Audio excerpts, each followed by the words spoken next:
all movie lovers, welcome to my channel cinema बातचीत। Hope you all are keeping up safe. और आज मैं श्रेया आपके साथ एक हॉरर मूवी शेयर करने जा रही हूँ जो कि एक American super natural horror movie है और ये मूवी एक रियल लाइफ स्टोरी पर बेस्ड है। इस मूवी का नाम है द कॉन्जरिंग 3 और ये मूवी एक सीक्वल मूवी है कॉन्जरिंग 2013 की और द कॉन्जरिंग 2 की। और ये मूवी 8th मूवी है कॉन्जरिंग यूनिवर्स की। So don't get scared and listen to the amazing story of this movie। और मूवी की स्टोरी स्टार्ट करने से पहले मैं आपको याद दिला दूं कि हमारे चैनल को सब्सक्राइब करना ना भूलें और नीचे दिए गए बेल आइकन को भी ज़रूर प्रेस करें ताकि आपको अपडेट्स मिलते रहें। तो अब बातचीत को यहीं रोकते हैं और सीधा चलते हैं मूवी की स्टोरी की तरफ। मूवी की शुरुआत 18 जुलाई 1981 से होती है जहां वॉरेन्स यानी कि एड एंड लॉरेन ग्लैडजिल हाउस में दिखते हैं जहां पर वो एक 8 साल के बच्चे जिसका नाम डेविड ग्लैडजिल होता है उसके एक्सॉर्सिज्म को डॉक्यूमेंट करने आए थे जिसको फादर गॉर्डन करने वाले थे। यहाँ पर डेविड की फैमिली, उसकी सिस्टर डेबी और उसका बॉयफ्रेंड आर्ने जॉनसन भी मौजूद थे और आर्ने डेविड को काफ़ी पसंद करता था। डेविड जब अपने रूम में सो रहा होता है तब अचानक से कोई उसका रूम नॉक करता है और वो काफ़ी डर जाता है और सीधा वॉशरूम में भाग जाता है। तब उसको वहाँ पर किसी के हाथ दिखाई देते हैं और अचानक से शावर में से खून आने लगता है और वो काफ़ी डर जाता है और चिल्लाने लगता है। सब लोग उसकी आवाज़ सुनकर रूम में आ जाते हैं लेकिन तब तक वो डेमन उसको अपने वश में कर चुका था और डेविड गुस्से में काफ़ी अजीब सी हरकतें करता है और फादर गॉर्डन वॉरेन्स के साथ मिलकर एक्सॉर्सिज्म को स्टार्ट कर देते हैं और इसके दौरान डेविड सबको काफ़ी हर्ट करता है और इवन वो अपनी बॉडी को भी डिफॉर्म कर लेता है। लॉरेन जब डेविड को टच करती हैं उनको काफ़ी वियर्ड से विजन्स आते हैं। अब आर्ने डेविड को कसकर पकड़ लेते हैं और उस डेमन को कहते हैं कि डेविड की बॉडी को छोड़कर तुम मेरी बॉडी में आ जाओ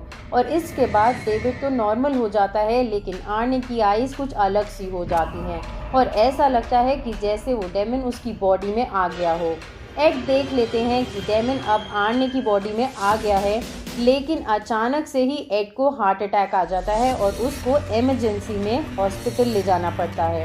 एड अपनी अनकॉन्शियस स्टेज में होते हैं और कुछ दिनों बाद जब उनको होश आता है तब वो लॉरेन को बताते हैं कि demon entered Arne's body that day.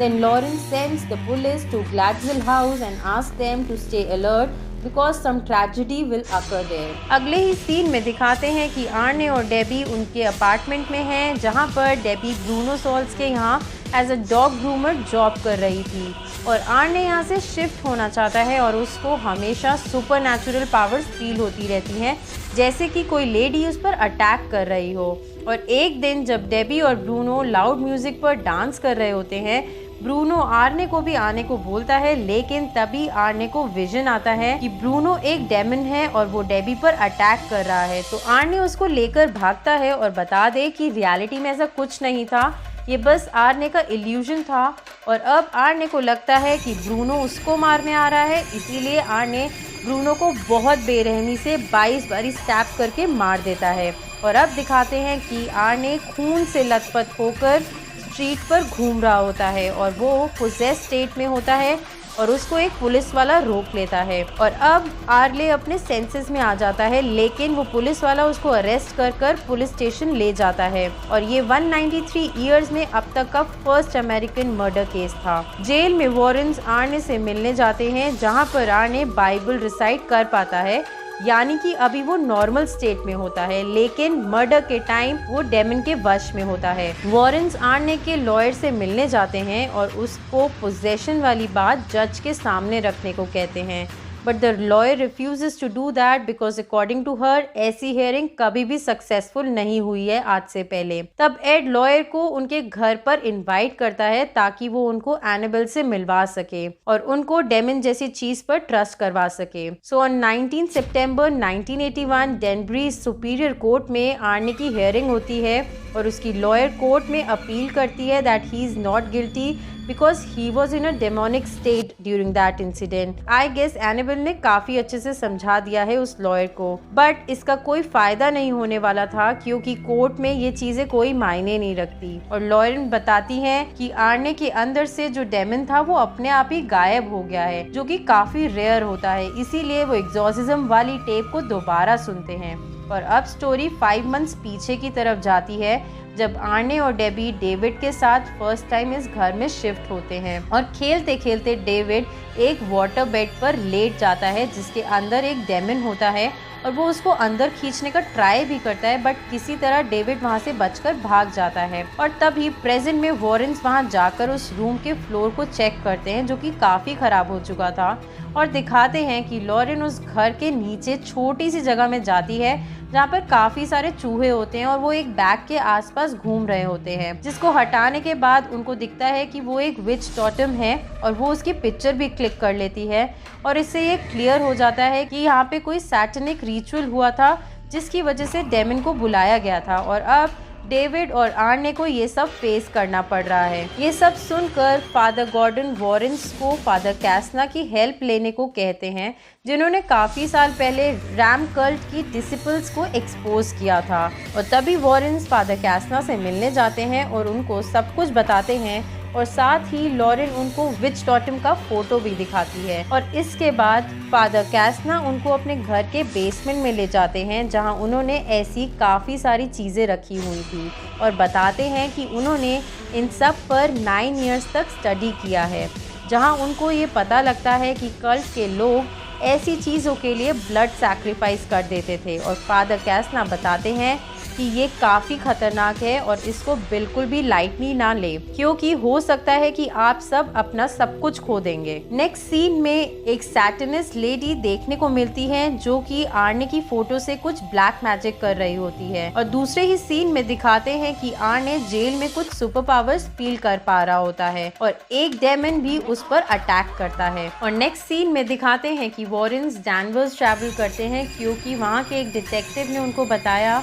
कि उनको यहाँ पर भी सेम टोटेम जेसिका के घर पर मिला है। दरअसल कॉलेज की 2 लड़कियाँ केटी एंड जेसिका अचानक से ही गायब हो गई थी और थोड़े दिन बाद पुलिस को केटी की डेड बॉडी मिली थी जिसको 22 बारी स्टैब करके मार दिया गया था, बट जेसिका का कहीं कुछ पता नहीं चला था। And during this investigation the detective found that same totem in Jessica's house and यही वजह थी कि डिटेक्टिव ने वॉरेन्स को अपने पास बुलाया और लॉरेन की पावर्स को टेस्ट करने के लिए उसने लॉरेन के सामने 3 वेपन्स रखे और उसको अपनी पावर से सही वेपन चूज़ करने को कहा और वो बिल्कुल सही वेपन आइडेंटिफाई कर लेती है। और अब डिटेक्टिव लॉरेन को वही हादसे वाली जगह ले जाते हैं जहां पहुंचते ही लॉरेन को विजन्स आते हैं जो कुछ भी उस रात को हुआ था और उसको दिखता है कि वो दोनों दोस्त साथ में मस्ती करने आई थी और अचानक से ही जेसिका पोजेस हो जाती है और केटी को 22 बारी स्टैब करके मार देती है।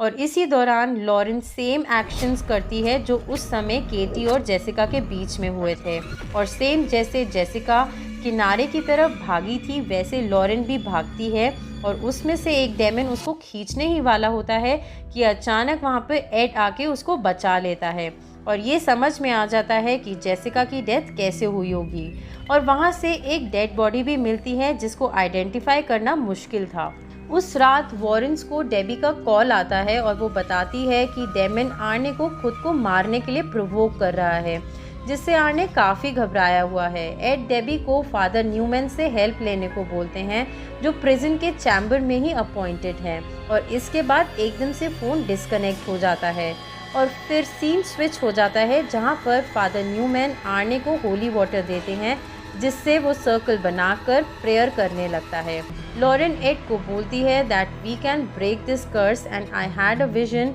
जब हम डेविड का एग्जॉर्सिज्म कर रहे थे और लॉरेन और एड उस विजन को क्लियर करने के लिए मॉर्चरी जाते हैं जहां पर उन्हें एक बहुत ही पुरानी सी डेड बॉडी मिलती है डेटेड 1981, जिसके पास जाकर लॉरेन उसका हाथ पकड़ती है पता लगाने के लिए कि ये सब कैसे हुआ और उसके विजन में एक केव आती है जहां पर सब ब्लैक मैजिक का सेटअप था और एक अजीब सी शक्ल वाली औरत भी दिखती है जो कि आर्ने पर कुछ ब्लैक मैजिक कर रही थी और अपने एक्शन से आर्ने को मारने की कोशिश करती है और लॉरेन उसको चिल्लाकर रोक देती है और आर्ने बच जाता है। और अब लॉरेन उस लेडी को क्लियरली देख लेती है जो काफ़ी अजीब सी दिखती है और उससे पूछती है कि तुम ये सब क्यों कर रही हो। तभी रियलिटी में एक अजीब सी डेड बॉडी लॉरेन की तरफ आने लगती है और एड लॉरेन को उसकी इमेजिनेशन को वहीं रोकने को कहता है और उसको अपनी तरफ खींच लेता है। फिर एड को एक बुक मिलती है जो उसको उसके जूनियर ने दी थी, in which it was written that how they are practising this black magic and all and how they can kill these witches who are practicing these kind of activities। और उसमें ये भी लिखा था कि जो ब्लैक मैजिक आने पर हुआ है उसको ख़त्म करने के लिए उसको एक मर्डर और सुसाइड करना होगा, और वो मर्डर तो ऑलरेडी कर चुका है, अब उसको भी मरना होगा। और इसका एक ही ऑल्टरनेटिव है जिसमें उनको सैटनिस्ट जहाँ पर ये ब्लैक मैजिक करती है उस एरिया को पूरी तरीके से तबाह करना होगा। एड उस बुक को रीड करना स्टार्ट करते हैं और उनको एक विजन आता है कि कोई घोस्ट और वही डेड बॉडी उस पर अटैक करने वाले हैं, तो वो नाइफ उठाकर उस पर अटैक करने लगता है, लेकिन उसको उसका जूनियर रोक देता है और उसको बताता है कि आप अपनी वाइफ को मारने वाले थे। इट मीन्स कि वो विजन्स डेमन कंट्रोल कर रहे थे ताकि वो अपनी वाइफ को वहीं खत्म कर दे, क्योंकि लॉरेन काफी स्ट्रॉन्ग है और डेमन्स के लिए खतरा हो सकती है। अब लॉरेन वापस से फादर कैसना से मिलने जाती है और तब फादर लॉरेन को एक बुक दिखाते हैं जिसमें एक छोटी बच्ची की फोटो होती है और वो लॉरेन को बताते हैं कि ये एक सैटनिस्ट है। लॉरेन पूछती है कि आपने ये पहले मुझे क्यों नहीं बताया। फादर कैसना को बताते हैं कि ये बच्ची उनकी ही डॉटर है। तब फादर कैसना लॉरेन को एक केव के बारे में बताते हैं जहाँ उनकी डॉटर, जो कि एक सैटनिस्ट है, काफ़ी जाया करती थी और हो सकता है कि उसी केव में उसका टेबल हो जहाँ से वो ब्लैक मैजिक करती होगी। और तभी वहाँ पर वो सैटनिस्ट आ जाती है और बहुत ही बेरहमी से वो अपने फादर को गला काट कर मार देती है। और लॉरेन जल्दी से उस केव की तरफ भागती है और वहाँ जाकर उसको याद आता है कि इस जगह का तो उसको विजन ऑलरेडी आ चुका है और वहाँ उसको वो सैटनिस्ट का टेबल भी दिखता है जिसको वो डिस्ट्रॉय करने का ट्राई करती है, लेकिन वो उस टेबल को हिला भी नहीं पाती क्योंकि वो टेबल काफ़ी हैवी होता है। और तभी वो सैटनिस्ट वहाँ आ जाती है और लॉरेन पर अटैक करती है। लॉरेन अपनी जान बचाकर वहाँ से भागती है और तभी एड अपनी वाइफ को सेंस कर लेते हैं और वो उस केव के गेट को तोड़ने की कोशिश करते हैं ताकि वो अंदर आ सके। और वहीं दिखाते हैं कि लॉरेन काफ़ी खतरे में है क्योंकि लॉरेन उस केव से बाहर नहीं निकल पा रही होती। वो इधर उधर भागती हैं लेकिन कुछ कर नहीं पाती। अब लॉरेन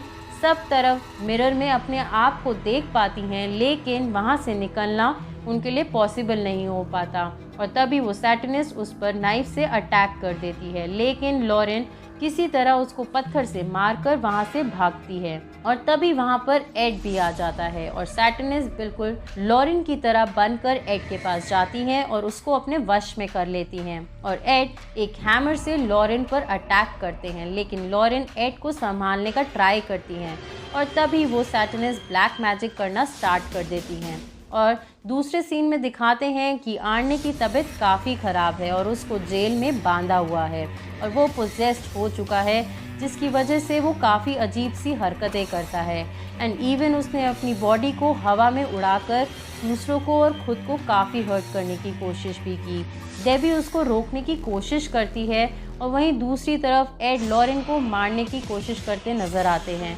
तभी लॉरेन उनको अपनी 30 साल पुरानी पहली मुलाकात के बारे में याद दिलाती है जहाँ पर एड काम करते थे और दोनों एक दूसरे से प्यार करने लग गए थे। और ये सब याद करके एड अपने सेंसेस में वापस आ जाते हैं और उस हैमर की मदद से वो सैटनिस्ट का टेबल डिस्ट्रॉय कर देते हैं। और उसके बाद ही आर्ने प्रिजन में बिल्कुल नॉर्मल हो जाता है और उसकी जान बच जाती है और केव में वो सैटनिस्ट वॉरेंस के सामने आ जाती है और डिफॉर्म होकर मरने लगती है। नेक्स्ट सीन में दिखाते हैं कि डेबी काफ़ी डिस्टर्ब है क्योंकि कोर्ट ने आर्ने को 5 इयर्स की प्रिजन की सज़ा सुनाई थी, क्योंकि कोर्ट के लिए अभी भी ये ट्रस्ट करना पॉसिबल नहीं था कि डेमन जैसी कोई चीज़ होती है और वो ये सब कुछ कर सकती है। लेकिन डेबी आर्ने से रेगुलर जेल में मिलने जाती थी और उन्होंने जेल में ही शादी भी कर ली थी और आज भी करंट लाइफ में वो एक हैप्पी कपल की तरह अपनी लाइफ स्पेंड कर रहे हैं। मूवी के आखिरी में आपको कुछ रियल क्लिप्स भी देखने को मिलेंगे, जैसे कि बाकी सब इश्यूज़ रिजॉल्व हो गए थे। जो डेमन्स इनकी बॉडी में आकर इनको परेशान करते थे वो अब जा चुके थे और इनका ब्लैक मैजिक का असर भी पूरी तरीके से ख़त्म हो चुका था। तो अब ये सब अपनी लाइफ नॉर्मल तरीके से बिताने लग गए थे और मूवी यहीं पर ख़त्म हो जाती है। Thanks for watching our video. Hope आपको ये पसंद आई होगी। नीचे कमेंट सेक्शन पर बताना ना भूलें, और अगर आज आप पहली बार ही हमारे चैनल पर आए हैं तो चैनल को सब्सक्राइब ज़रूर करें, and you can be one of our lucky 5 subscriber who can win amazing Amazon vouchers. Okay guys, see you soon in the next video. Till then, stay safe and happy.